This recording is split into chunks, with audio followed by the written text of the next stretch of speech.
आसाम और अरुणाचल प्रदेश की सीमा पर जिस गांव में ये रोजगार केंद्र है, उसका गांव का नाम है नंबर 2 पार्वतीपुर। ये गांव से अरुणाचल की सीमा 1 किलोमीटर दूर है। तो इतना सीमा से सटा हुआ गांव है, हाईवे के नजदीक है। और वहां पर जो बस्ती है, उस बस्ती में अधिकतर लोग जो है ये चाय बागान के लिए मजदूर कम्युनिटी है, जो नॉर्थ ईस्ट की सेकंड लार्जेस्ट कम्युनिटी है। उस कम्युनिटी से बिलोंग करने वाले ज्यादा लोग वहां रहते हैं।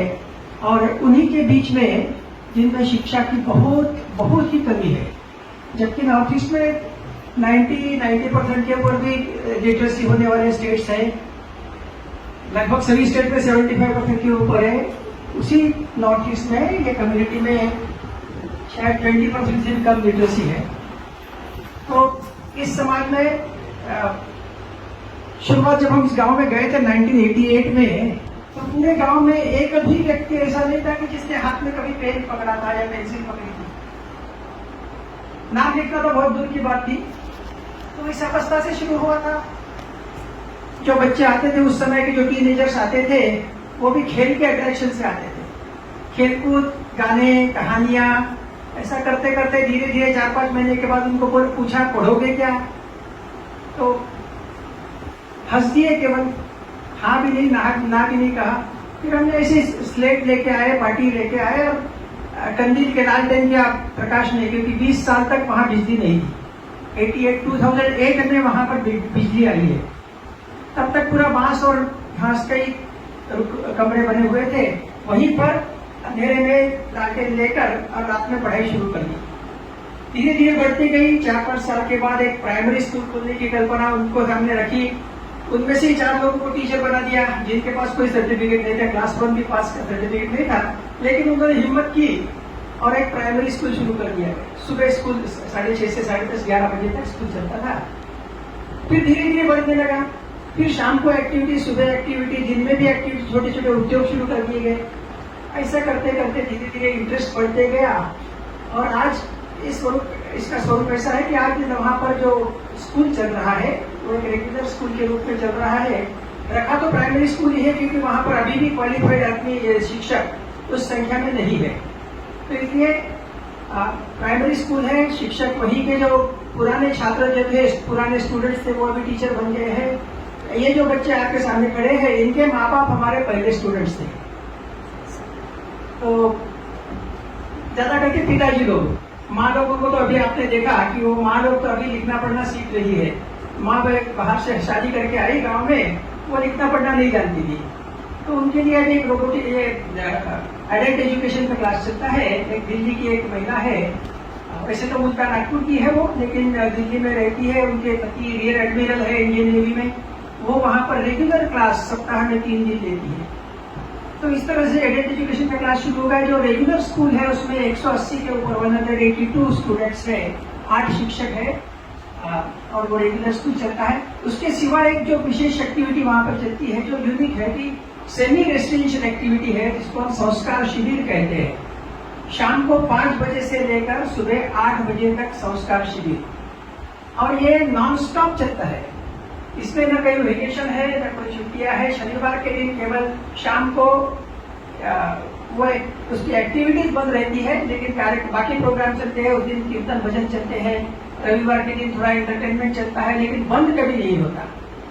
तो उसमें लगभग 70 से 80 के बीच लड़के और लड़कियां from the age of 12 to 27, 12 से लेकर 27 साल की उम्र तक के लड़के लड़कियां उसमें है। और सारा मैनेजमेंट स्टूडेंट्स ही करते हैं। इनको देखा जाए डिसिप्लिन मिलिट्री स्कूल का जैसा डिसिप्लिन रहता है, उसी डिसिप्लिन से सारी एक्टिविटी चलती है। 5 to 6 गेम्स स्पोर्ट्स चलते हैं। 6 to 6:40 टेम्पल एक्टिविटी चलती है। 6:45 to 8:45 self study under the supervision of seniors, ये चलता है। सीनियर्स हेल्प करते हैं कोई डिफिकल्टी आ जाए तो। 9 बजे सब लोग एक साथ खाना खाते हैं, अपना अपना घर से टिफिन लाते हैं। It's a free of cost activity. कोई किसी को कुछ पैसा देना भी नहीं पड़ता है। हमको भी सरकारी सिर्फ इलेक्ट्रिक बिल, अभी इलेक्ट्रिसिटी आ गई है तो इलेक्ट्रिक बिल अभी देना पड़ता है, बाकी उतना ही खर्चा है। फिर 9 बजे खाना खाने के बाद छोटे बच्चे जो है सो जाते हैं। ये जो सीनियर्स हैं, क्लास 12 है, कॉलेज के भी स्टूडेंट्स हैं, ग्रेजुएशन करने वाले भी हैं, हाँ, अभी तक साइंस नहीं था, वहाँ साइंस पढ़ने की व्यवस्था ही नहीं थी। ये पहली बैच है जिनको साइंस पढ़ने की व्यवस्था हुई है। साइंस कॉलेज तो खुला है, लेकिन इन्होंने लेबोरेटरी आज तक नहीं देखी। कॉलेज में लेबोरेटरी नहीं है। कॉलेज में विजिटिंग टीचर्स है, बाहर से आप कॉलेज के स्टूडेंट टीचर्स कभी कभी आते हैं, कभी कभी क्लास देते हैं। इसलिए हमने सोचा था कि अभी ये वेकेशन है, इस वेकेशन का उपयोग करके नागपुर में इनको कुछ गाइडेंस मिल सके, ऑफलाइन टीचिंग प्रत्यक्ष रूप से। फिजिक्स, केमिस्ट्री, मैथ्स, बायोलॉजी के क्लासेस अभी ये लोग अटेंड कर रहे हैं।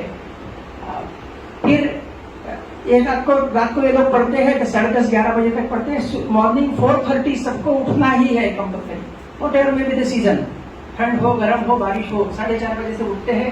5 बजे सूर्य की प्रार्थना सूर्य के नाम पर ही, जैसे आपने देखा भास्कर संस्कार केंद्र सूर्य के नाम पर बनाया है, तो सूर्य की प्रार्थना होती है, हनुमान चालीसा होती है। उसके बाद 5:15 से 6 बजे तक व्यायाम चलता है, कसा हुआ व्यायाम चलता है, बहुत कड़ाई से व्यायाम चलता है, यानी ठंड के जनवरी महीने में भी पसीना निकल जाता है।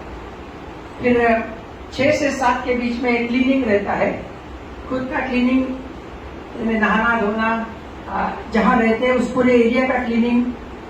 कुछ 4 बच्चे जो है इनको मंदिर का पूजा का जिम्मा रहता है, तो वो पहले नहाकर पूजा में चले जाते हैं। 6:50 को सब लोग वहाँ आरती में पहुंचते हैं।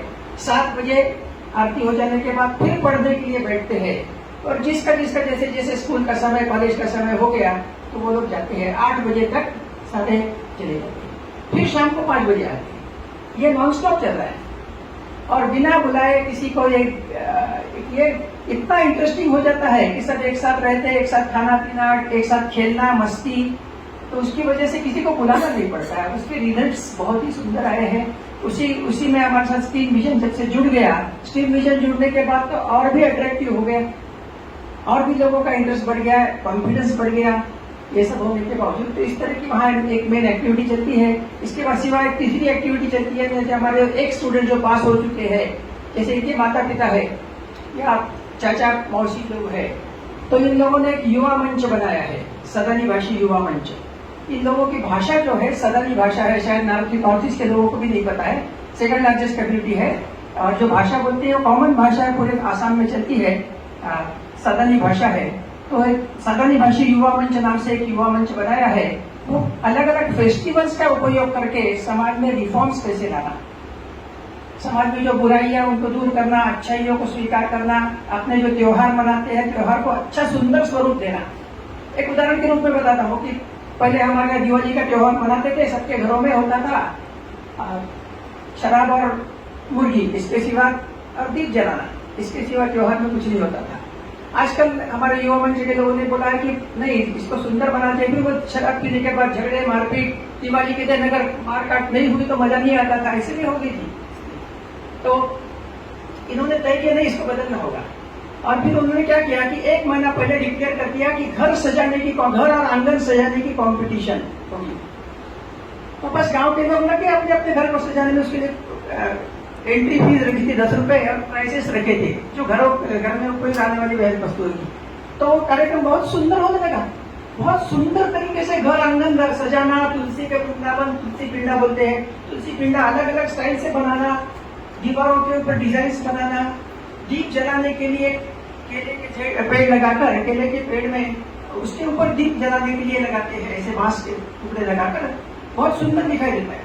तो ये सारा आ गया, और जो पीना, झगड़ा, मारपीट अपने आप कम हो गया। उसी तरह से होली के दिन भी होता था, फगुआ के दिन। फगुआ के दिन हम लोगों ने कुछ साहसिक कंपटीशन, एक बांस 50 फुट का ऊंचा बांस, वहाँ आसाम में बांस तो बहुत बड़े बड़े बांस मिलते हैं, तो 50 फुट ऊंचा बांस जमीन में गाड़ दिया, उसके ऊपर उसको पूरा तेल मालिश से पूरा एकदम तेल पर लगा के एकदम चिकना बना दिया, और 30-35 फुट के ऊंचाई पर कैश प्राइज लगा दिया, बस कितना 100 रुपए का। उसके ऊपर चढ़ के जो निकालेगा उसको प्राइज मिलेगा। 2-2 घंटे लग जाते थे। तो एक साहसी खेल वो, फिर जैसे हमारे यहाँ महाराष्ट्र में जैसे होता है वो दही हंडी का होता है, वहां पर रंग की हंडी बनाकर और थोड़ा अलग तरीके से वो ऐसे कॉम्पिटिशन शुरू कर दी। तो जो होली के दिन भी जो झगड़े मारपीट और ये होता था, सारे त्योहारों का रंग बदल गया और सुंदर तरीके से होने लगे। उसी के साथ साथ बाल मजदूरी, बाल विवाह रोकना, शिक्षा के प्रति लोगों को जागरूक करना, इन त्योहारों के माध्यम से शुरू हुआ। ऐसा युवा मंच का भी कार्य वहाँ चल रहा है। ये 3 एक्टिविटीज वहाँ में इस समय चल रही है। नहीं काफी होगा इस समय